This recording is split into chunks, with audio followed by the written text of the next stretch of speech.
আজিৰ পৰা 2.0 আমাৰ বাওকুৰি সমষ্টিৰ যি খেল মহাৰণ এইটো আৰম্ভ হৈছে।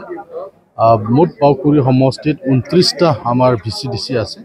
এই VCDCৰ পৰা ইয়াত অংশগ্ৰহণ কৰিব ফুটবল, কাবাডী, এথলেটিক্স বিভিন্ন যিবিলাক খেল আছে। এই খেলবিলাক যোৱা বছৰ যেনেকৈ হৈছিলে এই বছৰতো আমাৰ কোকৰাঝাৰ জিলাত 5টা যি LAC আছে এই LAC বিলাকত হ'ব।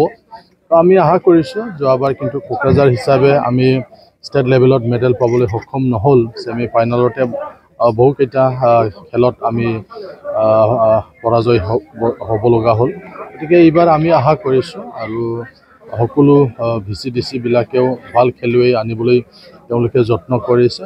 যোৱা বছৰ হয়তো তেনেকুৱা ইমান গুৰুত্ব দিয়া নাছিল, এইবাৰ অলপ বেছি গুৰুত্ব দি পেলাই তেওঁলোকে প্লেয়াৰবিলাক আনিছে। গতিকে আমি ভাবোঁ যে কোকৰাঝাৰৰ পৰা নিশ্চয় এইবাৰ ষ্টেট লেভেলৰ মেডেল আমি আনিবলৈ সক্ষম হ'ম বুলি আমি ভাবোঁ।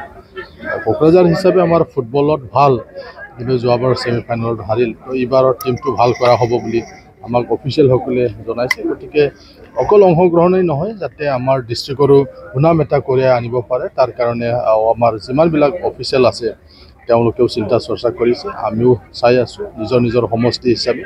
গতিকে আজি আমাৰ দ্বিতীয় খেল মহাৰণ বাওকুৰিৰ কাৰণে যি আৰম্ভ হৈছে, মই ভাবোঁ যে যোৱাবাৰ যেনেকৈ পাৰ্টিচিপেট কৰিছিলে, আমাৰ যোৱাবাৰ কোকৰাঝাৰ জিলা হিচাপে সকলো খেলতে আমাৰ ভাল এটা এনৰলমেণ্টটো হৈছিলে, এইবাৰো হৈছে।